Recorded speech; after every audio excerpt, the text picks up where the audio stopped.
Today it's time for a professional match of StarCraft 2, and what I've got for you is a Protoss versus Zerg on Cyber Forest. Spawning here in the southeast corner of the map and playing with the blue Protoss probes. He's from the Netherlands and he goes by the name of Harstem. His opponent in the opposite corner playing with the red drones from France. We're looking inside of the main base of Denver. Alrighty, so here we go. A Zerg versus Protoss on the current smallest map in the map pool. If Zerg wants to get aggressive, generally speaking, they will go ahead and do so on a map like this. I mean, the rush distance from natural to natural is just simply much shorter than, say, for example, a King's Cove. If Protoss wants to be aggressive, do they really care too much about the map size? Because of the warp in mechanic, obviously, 2 base all-ins, especially like gateway-based ones, usually are very solid on whatever map. I mean, the warp-in mechanic just simply makes it very easy for Protoss to reinforce, whereas for Zerg, they would have to rally units from the larva. And because of that, of course, the rush distance being shorter would help out quite a bit. Now, Denver doesn't really strike me, though, as a player who likes to be really aggressive. If he wants to play a more macro-focused game, the ball is certainly gonna be in the court of the Protoss. So here's the thing. Because of that larva mechanic, right? Zerg can just simply produce workers at a much quicker pace than Terran and Protoss can. Now, because of that, if Denver is completely left alone in this game and he once again wants to play that really macro-focused game, he's gonna be able to just simply outproduce his opponent at a later stage because of that really big economy. I mean, yes, StarCraft is a game between alien races and between different kinds of unit compositions and whatnot, but it is certainly a game between economies as well. Not the most elegant subject or the most aggressive subject or the most badass subject to talk about, but economy in this game is absolutely massive. If Denver is going to be allowed to make, say, 66 drones for free, right, without Harstem dealing any kind of damage, either by killing drones or by just simply forcing out army units, because that effectively also lowers the worker count right there. Ooh, I like that. A little spray from Harstem, from his scouting probe. But if Harstem is not gonna put on any kind of pressure here in the early game, he certainly is not gonna have an easy time facing off against Denver here in the mid game. So we'll see what kind of strategy Harstem wants to go for. Okay, it is gonna be that Twilight Council. Overlord currently checking out what's going on. I love that. Cybernetics Core actually not started up Warp Gate research until just now. It's a bit of a cheeky build. Basically, this makes the Zerg player think that it is gonna be a more... Ooh, the Zergling actually manages to... Ooh, that's cheeky. Did you see that as well? Okay, let me explain that first. Basically, Harstem purposely delayed his Warp Gate upgrade, even though he had the resources for it, to make Zerg think that it's a Stargate-based opener. Usually, if Protoss wants to go Stargate, they will go Stargate first and then the Cyber Core upgrade. Because the Stargate is 150 gas, whereas the Twilight Council is only 100. But anyways... The one Zergling right there managed to loop around the Adept, and because of that, even though Denver was being tricked a little bit, he still got the full scout of the main base of Protoss, although he won't know about the Dark Shrine that is currently being added on here by the blue Protoss player. Third base currently going up right here on the side of Denver, though. He's going to be able to just simply macro out as many workers as possible. He should be able to actually figure out as well that this is going to be a Dark Shrine in a little bit. One cheeky little Overlord scooting past the southern corner of the map, or the southern edge, I guess, of the map, and it's gonna be able to, well, figure out exactly what it is that this Protoss player is going for. So I like this a lot. Very heavy focus on scouting here from Denver, and it's gonna allow him to respond to exactly what the Protoss player right here is doing without really any kind of guessing. He starts up the Roachworn here, goes for a couple of Spore Crawlers as well. Is he gonna get one in the main? I think he should. I mean, he's not going for a lair, so he probably needs to get himself multiple Spore Crawlers if he doesn't want to die to a couple of those Dark Templar, but they should be timed out really nicely right here to deflect any kind of Dark Templar aggression here as soon as they will be available. Alternatively, he could have gone for like a 330 lair, but obviously, once again, delaying the lair here, it allows him to go with a couple Spore Crawlers to be safe against this aggression anyway, but also then to send that extra economy down towards the drone count. Now, okay, the Queens are actually going to be here to defend against the Dark Templar. A couple of Adepts managed to go in here as well. They do go after some of the workers, so 2 drones have gone down so far, and I think a third one, yep, will get picked off as well. Nicely done there by Harstem. Fourth one is not going to be on the table just yet for him, but considering that really didn't cost him very much, And a lot of Zerglings here were forced out as well. I think that this is a pretty good opener here from Harstem, all things considered. He got himself the quick third base coming up. Much quicker than you normally see, actually. So he needs to make sure that he holds on. Now, obviously, these Dark Templar, they're going to be really good as Archons as well. But they can also just simply be utilized defensively against these Zerglings. No way that they are going to be able to get the kill right here on the third base. Now, I know I brought this up before in a previous YouTube video. But Harstem mentioned on his live stream a little while ago that usually what he aims for in the early game is about 10 or so worker kills. So if you can get 10 worker kills, that's a really good spot for him to be in. I think actually going for this quicker third base probably makes up for some of that as well. Now he needs to make sure that he doesn't lose this Stalker. If the Stalker were to go down, it'd be a lot of trouble. But obviously, if there's one unit really good at dealing with Zerglings, it is gonna be the Archon. Alrighty, so nice early game defense right now from Harstem. He did manage to do a little bit of damage, and right now he's going to be able to continue piling on the pressure on the other side of the map. And look, worker count, even though technically speaking, right, that drone mechanic is superior when it comes to producing workers, Harstem has been happily macroing up the probe count, almost already fully saturating that third base at this point in the game. A little bit of a risk though, because if Zerg wanted to get more aggressive, if Zerg decided to go for, say, like a Roach all-in early on, he wouldn't have really that much to deal with this. But alternatively right now, obviously, if he knows that his opponent likes to play a more macro-focused game, he's going to be in a really wonderful position here. Alrighty. Looks like a couple drones actually, or a couple probes rather, were picked off as well that were probably rallying between the natural and the third. Mostly just an eye for an eye though, because Harstem managed to do quite a bit of damage here on the other side of the map as well. So Denver, not quite done fully droning up just yet, but I'm looking at this, yeah, he doesn't actually fully saturate the gases. I'm looking at this production tab right now. It looks as if the French Zerg player wants to get a little bit aggressive, right? He's not in that great of an economic position right now, and he needs to use these units one way or another. Bailing speed coming up right now as well. I like that. Ooh, is this going to be scouted from Harstem? Nope, you won't know about the bailing nest just yet. That actually could be a little bit of trouble. I think that Denver probably wants to go for a push when both of these upgrades finish up. He could also decide to get more aggressive right now, but I think for now he probably will need most of his units to deal with this kind of, well, I guess creep cleaning here from the Protoss.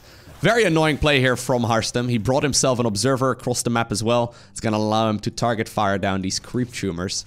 And already a lot of creep right here has been cleared up.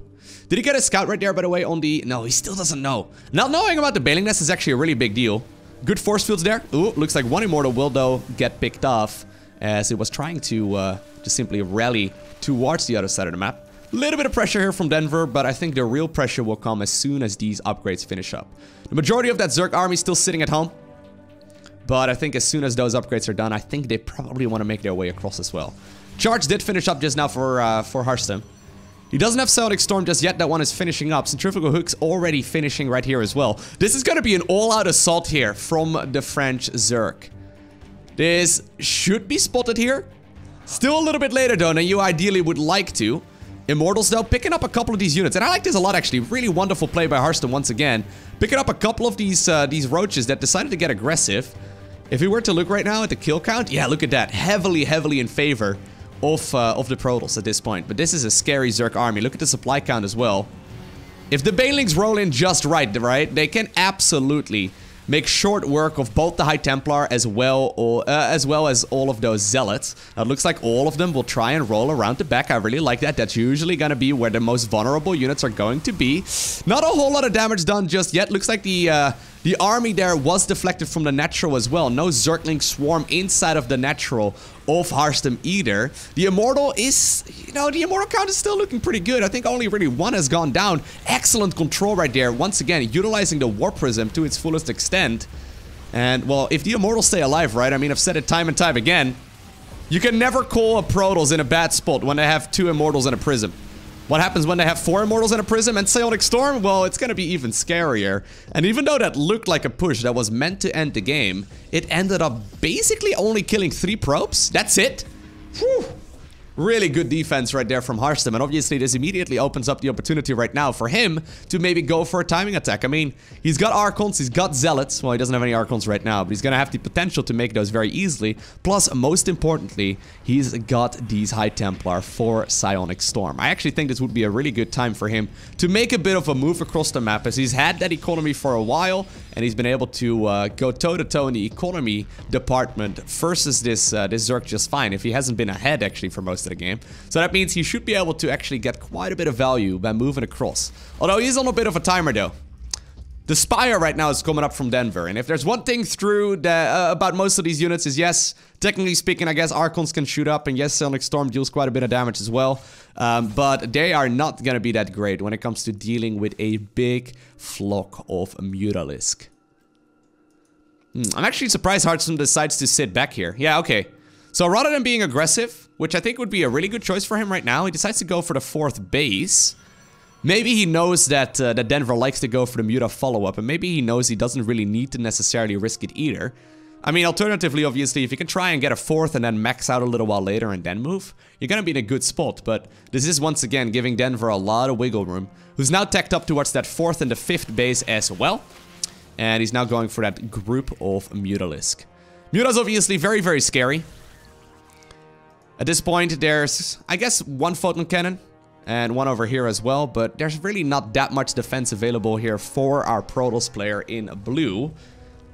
A couple of the Roaches, Ravagers, and Zerglings also tried to knock down the rocks. They successfully managed to do so, and I think that's going to be the end of this base. Nicely done. Warp Prism made its way towards the northern section of the map. Mutas have not yet revealed themselves, but I think that they will do so here in just a little bit.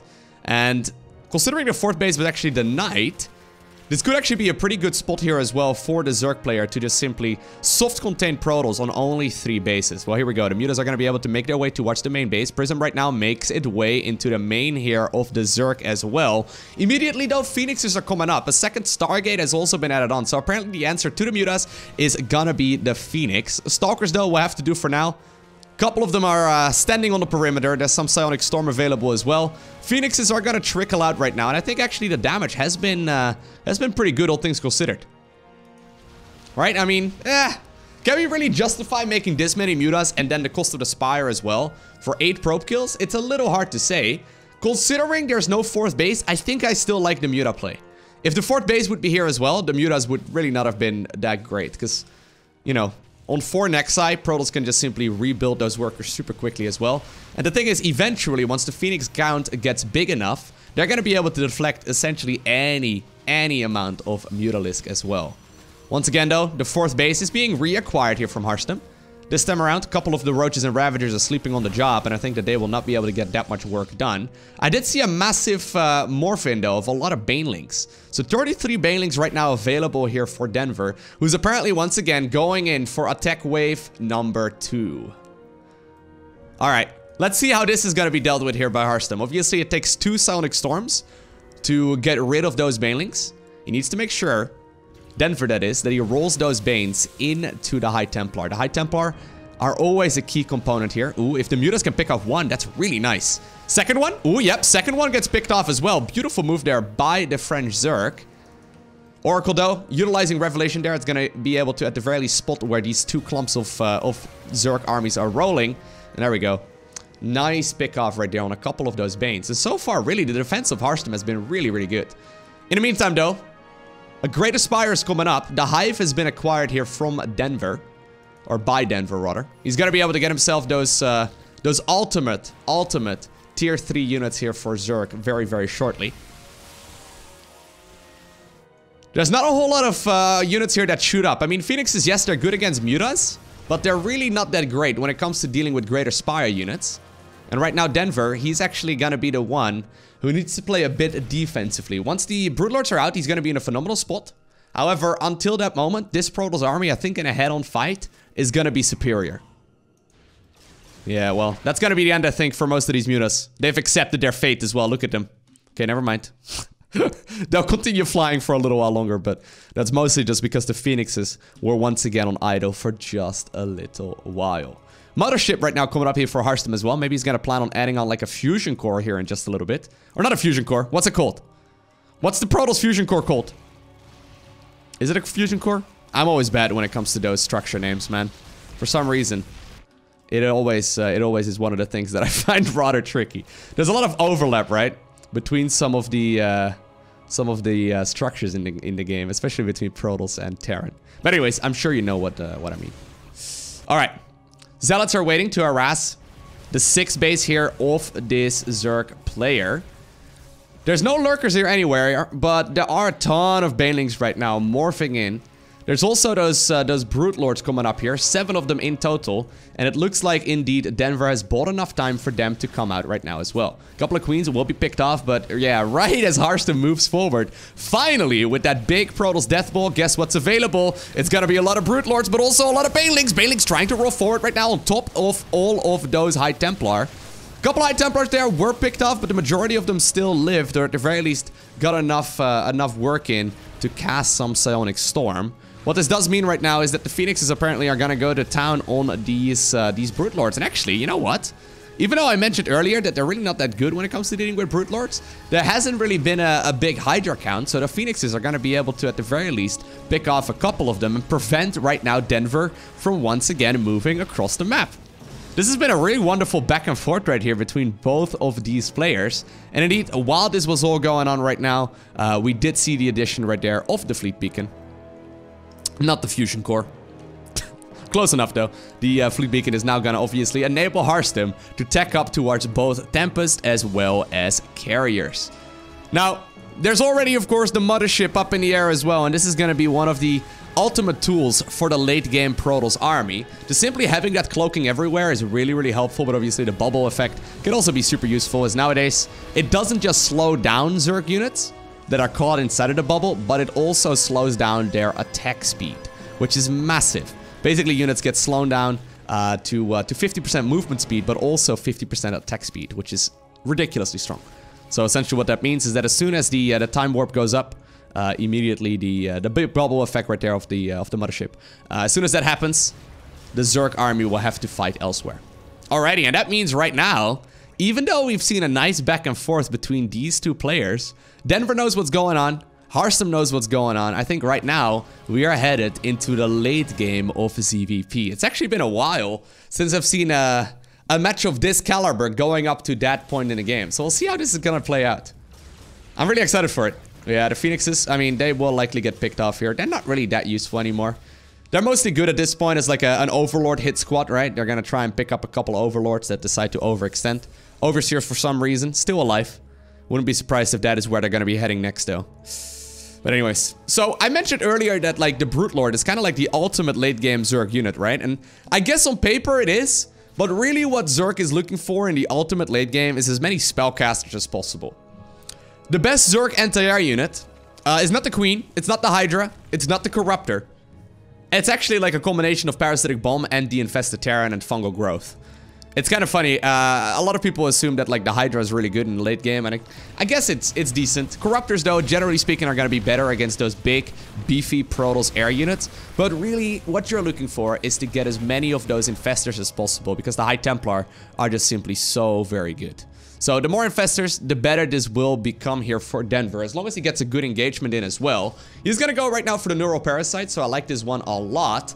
But this always makes me a little worried. I mean, I play a lot of Zerg myself, as I'm sure many of you know.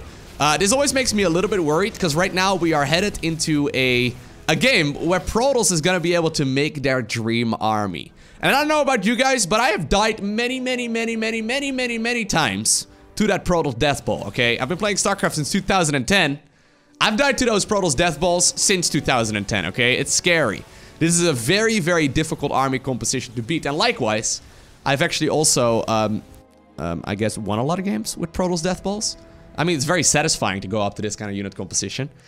Essentially, what Protoss is looking for right now at this point in the game is to look at the unit tab that they have and then just make the units that cost the most gas. That's basically what you're looking for, okay? The more gas you can spend on your army, the better. This is like pretty much a ridiculous amount of gas right now. If you look at the units tab, you can see already that Protoss Death Ball is growing really nicely. So in the late game, there's a very interesting dynamic between all of the different units, right? So Mass Carrier would get killed quite easily with just a bunch of these corruptors. Looks like actually this base will be picked off as well. Very nice. However, because of the fact that Archons are underneath, the corruptors aren't going to be able to target fire them down very easily because they don't have a lot of range, and the Archons do a lot of damage in a short radius as well. Likewise, for sustained damage, Brute Lords are going to be phenomenal against the units on the ground, but Infested Terrans are going to be even better. Now, he could also go ahead and utilize fungal growth there, and also the Neuroparasite, which did now finish up. If the Zerg player could get control of this mothership, that would be phenomenal as well. Once again, nice little bit of fungal growth usage. It does work on the Infested Terrans. At the same time, a couple of Zealots and apparently Dark Templar managed to make their way towards the main base. At the same time, we also see a push right now towards the northern section of the map.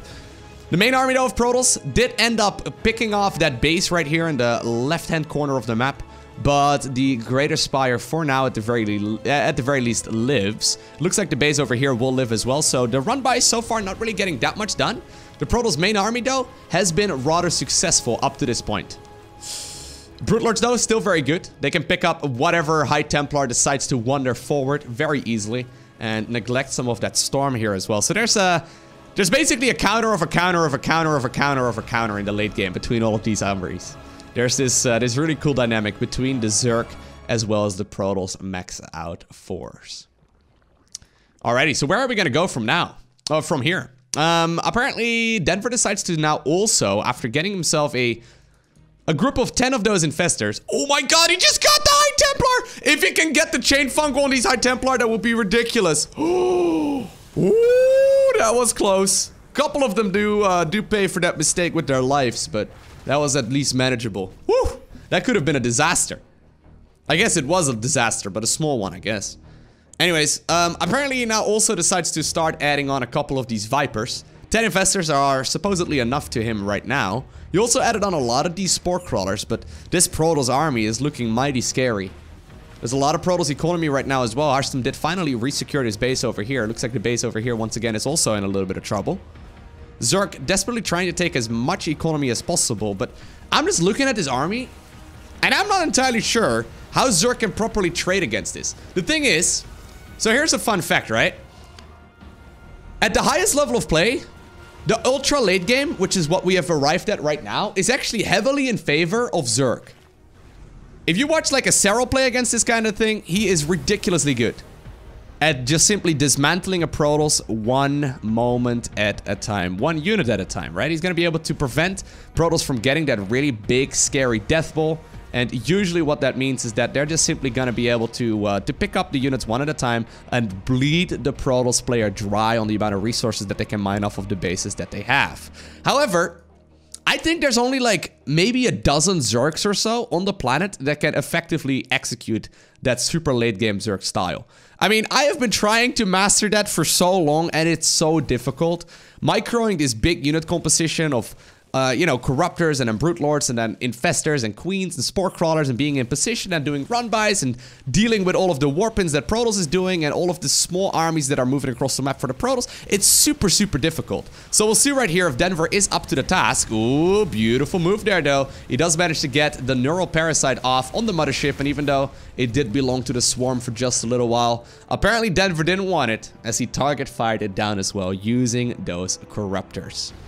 In the late game, actually, these armor upgrades become really important as well. So not only does he want to keep these this Greater Spire alive, armor upgrades are really helpful. It especially helps out against this this carrier bull, right? All of the interceptors right now, since there's going to be a lot of them, they will all deal 1 damage less per hit. That's super significant.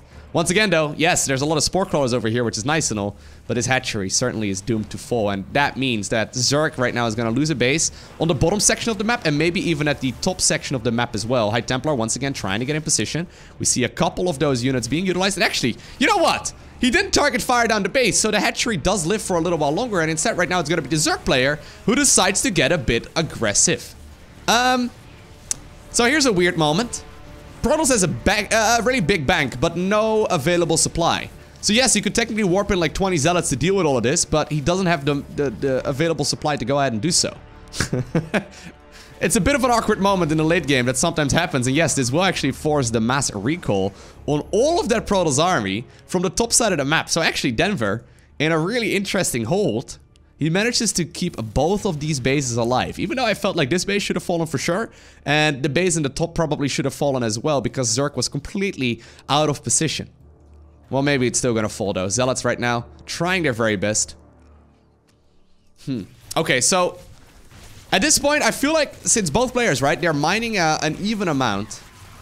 At this point, I kind of feel like it comes down right here to the cost efficiency. So the way you need to read this screen is by checking the amount of resources lost on both sides. So at this point, there's been like, I guess, about 1.5k resources that have been lost by the Zerg, more than the Protoss lost up to this point. It all comes down, though, to just simply trading efficiently at this point in the game.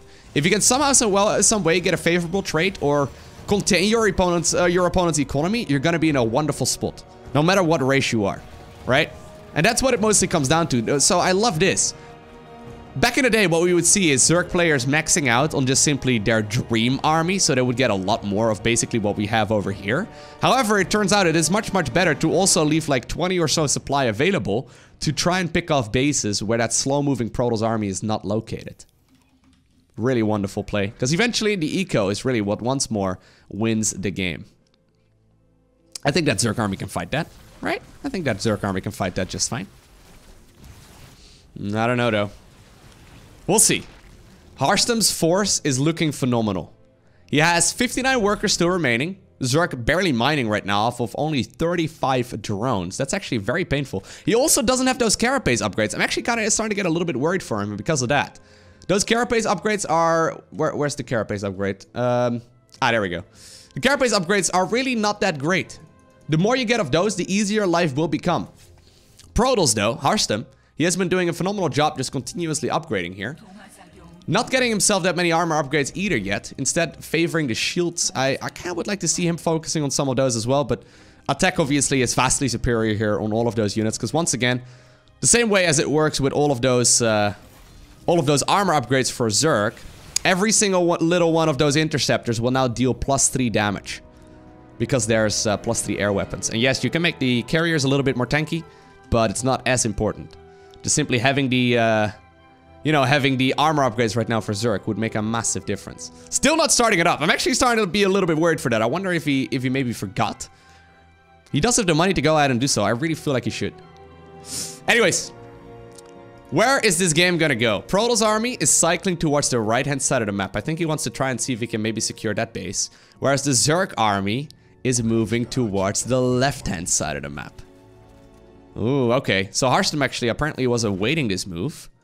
He's currently not actually retracing his steps. He's not gonna go home. Instead, it looks like he wants to go ahead and maybe lose one base and kill two. I guess that's a trade he can take. Well, these Corruptors certainly are going to be able to make short work of that Nexus, and the Nexus does fall at the same time. The Protoss army here is on the other side of the map. There's a lot of units inside of these prisms. Really cool play, by the way, by Harstem. Bringing this many War Prisms to his late-game army. It's going to allow him a lot of micro-ability, I guess, and essentially take the... take those or rather take this Brute Lord army out of the equation, right? Because all of the Brute Lords can only hit units that are on the ground, and since there's no units on the ground right now, it's pretty sick. So one base was picked off there. Likewise, we saw the Protoss player losing one base. I don't really know if that was that favorable of a trade. I guess right now, though, since most of that Zerg army, once again, all the way towards the top right-hand corner of the map, maybe they're out of position and Harstem can create something. Not quite gonna happen. But Denver is looking really low, though, on his worker count, and he still looks like he's actually making drones at this point. Yeah, okay, I think that's the correct call. He's also looking very low on those armor upgrades. I feel like that would really be a game changer. Harstem, though, seems to be, at the very least, comfortable with what he's got right now. But I'm also starting to get a little bit worried for him, because the mining bases that he does have are all running very, very low on minerals. And what that means is that these two armies are going to have to smash, right? They're going to have to clash. They're going to have to fight in the next couple minutes. Either that, or Protoss has to secure another base. Zerg has been mining for a little while. Oh, well, there you go. Every unit right now is valuable. Every storm is nice. Oh, that was wonderful play there, actually, once again by Harstem. Getting the feedback on all of those Vipers is massive as well, because right now they're going to have to be back up to full hit points, utilizing that transfuse energy. The Brute Lord's trying to see if they can still be useful. Doing a little bit of damage right here to this new Nexus. Nexus, though, is still looking fresh and shiny, as it's going to be able to regenerate some of its shields as well. This game is leading up to one big clash, and I have no idea who would win it. Neither player would really be able to remake their army. So that means it's this army or nothing else. Gotta be careful though. Yes, he could go ahead and pick off this base, but that would cost a lot of energy. Instead, it's gonna be the roaches and the hydras that will go ahead and do so. I think that is the correct move. Once again though, Protoss trying to abuse that mobility that they have. He doesn't know about the base over here, which is actually kind of funny. That one is technically way more exposed. Roaches and hydras once again going after the nexus here, and that will go ahead and pick it off. This comes down to the engagement and the micro. You ready? Couple of the infested Terrans right now are being utilized. There we go. One infestor moves forward. He does manage to get the neural parasite right there on that mothership. Still though, big amount of Zodiac Storms will be able to pick up that infestor as well.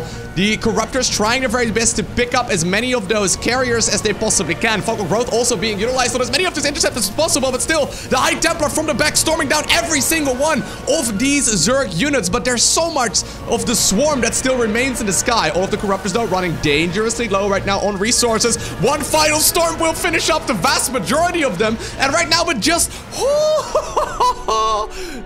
those infestors and brute lords remaining, it looks like the Protoss army will just barely be victorious. I mean, imagine, right? Imagine if those Corruptors did not take that much damage. If they would have just avoided one more storm, or maybe if they would have just avoided one more shot of the Archons underneath. That fight would have been so heavily in favor there of Denver. But it's an extremely delicate dance. Protoss trying to keep the High Templar in the back, trying to storm very, very... how do you say that? I guess delicately, right? You don't just want to storm everything, because if that happens, you're just simply gonna run out of energy, and you need to make sure you sustain the damage. So you need to pace yourself essentially when it comes to laying down a Sonic Storm. But you also need to be careful that the Brute Lords don't pick them off from a distance. Mothership obviously also providing cloak right there. You gotta keep in mind the reach of the Overseers. Do the Overseers have enough range right there to spot the units in the back? Will the High Templar always be cloaked? Then you gotta try and get the Corruptors, you know, to be above all of your Archons. So if you manage to get your Archons underneath the Corruptors, they will deal a ridiculous amount of splash damage just because the Corruptors have a tendency to stack up together, especially when you're target firing things down. And then obviously we have these infested Terrans and those carriers up above dealing so much sustained damage. That was very technical. Beautiful play there by both players. Harstem will be the one who comes out ahead, but only by just a very, very small margin. I hope you enjoyed watching this video. If you did, make sure you hit that like button down below, and if you want to see more, make sure you hit that subscribe button so you get more notifications as soon as I upload another video. Other than that, I want to thank you for watching. Have an amazing day. Do not forget to smile alright, and I will see you once again in the next one.